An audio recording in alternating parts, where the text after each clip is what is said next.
Student, आज मैं आपको बताऊंगी कि खातों को किस प्रकार डेबिट और किस प्रकार क्रेडिट किया जाता है। उनको डेबिट और क्रेडिट करने के नियम क्या हैं, क्योंकि हम इससे पहले वीडियो में पढ़ चुके हैं कि खाते कितने प्रकार के होते हैं और किस खाते के अंतर्गत किस स्वभाव के अकाउंट को रखा जाता है, खातों को रखा जाता है। तो सबसे पहले हमारा आता है व्यक्तिगत खाता। व्यक्तिगत खाता आपको पता है क्या होता है, जिसके अंतर्गत व्यक्तियों के नाम, कंपनियों के नाम, संस्थाओं के नाम आते हैं। जैसे कि राम है, मोहन है, श्याम है, या फिर कोई कंपनी है, रिलायंस कंपनी है, एयरटेल है, या टाटा कंपनी है, या कोई संस्था है, पंजाब नेशनल बैंक है, भारतीय स्टेट बैंक है। तो ये सभी आते हैं व्यक्तिगत खाते के अंतर्गत। और व्यक्तिगत खाते का नियम है कि पाने वाला व्यक्ति डेबिट होता है और देने वाला व्यक्ति क्रेडिट होता है। Debit the receiver and credit the giver. Example इसका लेते हैं, राम से रुपए प्राप्त किए। राम से रुपए प्राप्त करने में राम कौन होगा? राम होगा देने वाला, क्योंकि राम से प्राप्त कर रहे हैं तो राम देने वाला हुआ, इसलिए देने वाले को क्या करते हैं? क्रेडिट। तो यहाँ इस नियम के अंतर्गत राम को क्रेडिट किया जाएगा। दूसरा एग्जाम्पल हम लेते हैं, मोहन को उधार दिया। मोहन को उधार दिया, तो मोहन कौन है? मोहन पाने वाला है, क्योंकि प्राप्त कौन कर रहा है? मोहन। इसलिए मोहन को क्या करेंगे? डेबिट करेंगे।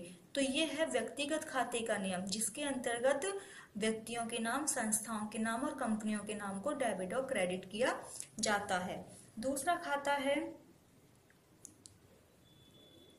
वास्तविक खाता, रियल अकाउंट। इस खाते को संपत्ति खाता भी कहते हैं, क्योंकि इसके अंतर्गत सभी संपत्तियां आती हैं।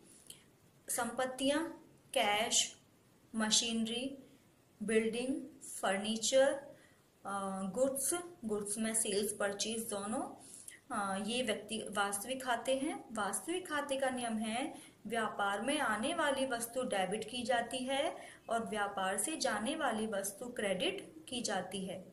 डेबिट व्हाट कम्स इन, यानी कि जो व्यापार में आ रहा है उसको डेबिट कर दो। क्रेडिट व्हाट गोज आउट, जो व्यापार से जा रहा है उसको क्रेडिट कर दो। यहाँ पे मैं एक ही एग्जांपल में आपको दोनों क्लियर करती हूँ। माल खरीदा, माल हो गया गुड्स, गुड्स होता है वास्तविक खाता।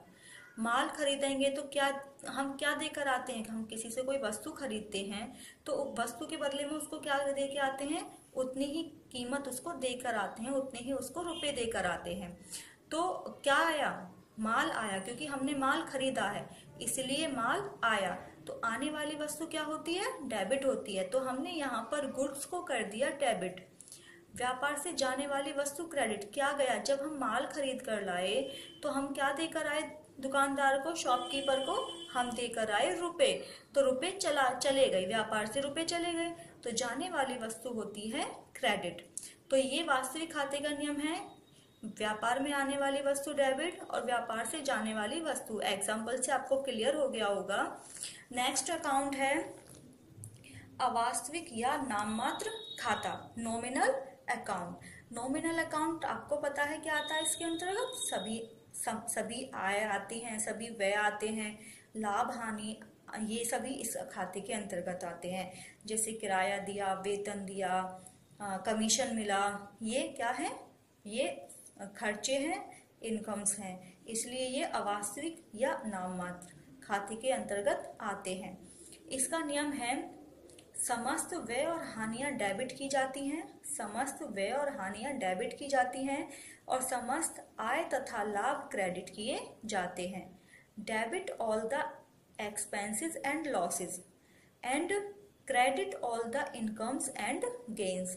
तो आपको समझ में आया होगा। इसका मैं आपको एग्जाम्पल देती हूँ, 2 एग्जाम्पल मैं आपको दूंगी इसमें।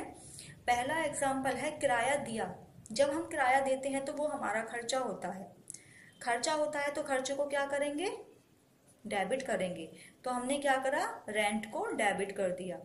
वैसे ही कमीशन मिला, कमीशन मिला तो क्या हुआ? इनकम हो गई हमारी, क्योंकि हमारे पास रुपए आ रहे हैं, इनकम हुई।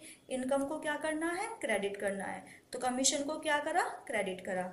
ये 3 नियम हैं, इन तीनों नियमों को आपको याद रखना है। इन 3 नियमों से ही आपकी सारी जर्नल एंट्रीज कंप्लीट होंगी। धन्यवाद।